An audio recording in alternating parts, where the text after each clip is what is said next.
The terrifying woman story.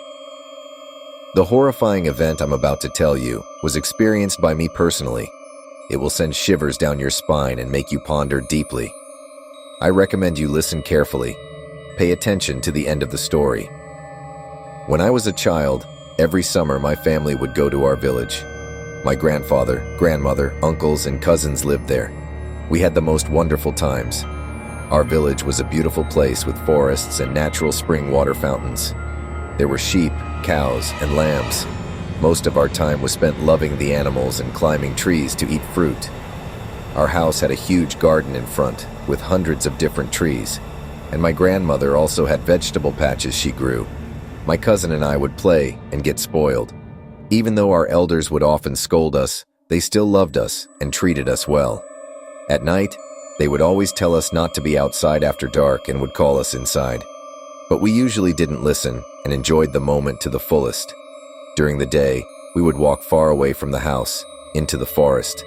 Sometimes we would go to the vineyards below our village, or sometimes we would take my uncle's sheep and lambs to the nearby hills. But we always made sure to come home before nightfall. We would often be very mischievous, and although the neighbors would scold us, they would forgive us. In short, we had very joyful and fun days in the village. My grandmother would frequently warn us not to be outside after dark, because in the village, it would get very quiet and lonely at night. Wild animals would sometimes come close to the house. One summer, my family and I went to the village again. As usual, I was overjoyed, immersed in the sounds of birds and the most beautiful moments of the world. Everyone in my family was smiling and happy. In the late afternoon, as it started to get a little dark, my grandmother noticed that there was no water in the house. She said, "Son, go to the fountain with your brother and cousin and bring some water." Normally, she wouldn't ask for something like this in the evening, but since we were out of water, she asked us to go and get some. At that time, there were no taps in the houses, so we would carry water to the house with large containers. My brother, cousin, and I took the water containers and started walking toward the fountain, about 500 meters away from our house. We left the garden gate, walking down the village road surrounded by trees, heading toward the fountain. The sky was beginning to darken, but we had to get the water quickly.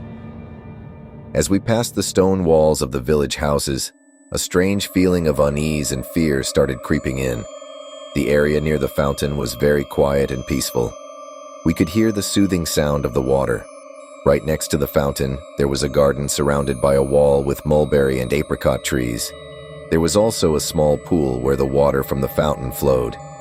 We started filling our containers with water, feeling a little nervous as it got darker. My brother, sensing the growing darkness, urged us to hurry up. The sound of the water mixed with the chirping of crickets, and it was becoming eerily quiet. For some reason, I don't really know why, but while my brother and cousin were filling the containers, I walked about 20 meters away toward an old, dilapidated house that was still standing, though partially collapsed. I stood in front of the house and started staring at it. Just then, I noticed something in the window. I froze in shock and looked closely. In the dim light, I saw an old woman standing in the window, staring at me with her eyes fixed on mine. She had very pale yellow hair tied into 2 long braids. She appeared to be about 90 or 100 years old.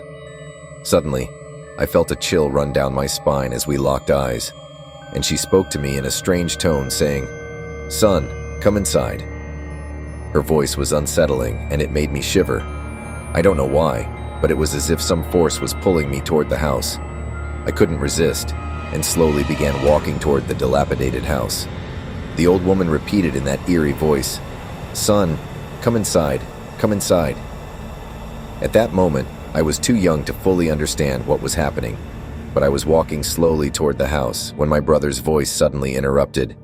"Hey, what are you doing there? Who is that strange woman in the window? Come back here quickly." He ran to me and grabbed my arm, pulling me away from the house. I snapped back to reality, and we ran toward the fountain to meet my cousin. As we ran, strange noises echoed from behind us in the dark. Fear overwhelmed us to the point where we almost couldn't hold ourselves together. We ran, water containers in hand, and I hurriedly told my brother what had happened. He told me we needed to get home quickly before it got any darker. We rushed back to the house, and as soon as we entered, I took a deep breath of relief and ran to my grandmother, hugging her tightly. I told her everything that had happened. My grandmother was shocked and, with a trembling voice, said, "That woman died about 20 years ago." She hugged me again. A wave of coldness washed over me, and I could feel my legs trembling uncontrollably. I had never been this scared before. My brother and cousin were also terrified. My grandmother said, "It's good that you didn't go inside. Something could have happened to you if you had. Those entities were probably trying to pull you into that ruined house." That night, I was terrified, and I will never forget this experience for as long as I live. Over the years, I visited that fountain many times. The old, crumbling house was still standing, but I never saw the strange woman again. After all, she was supposed to be dead. Maybe we were just lucky. Who knows what would have happened to us if we had entered? My friends, take this advice seriously. Never go into abandoned, ruined houses that you don't know.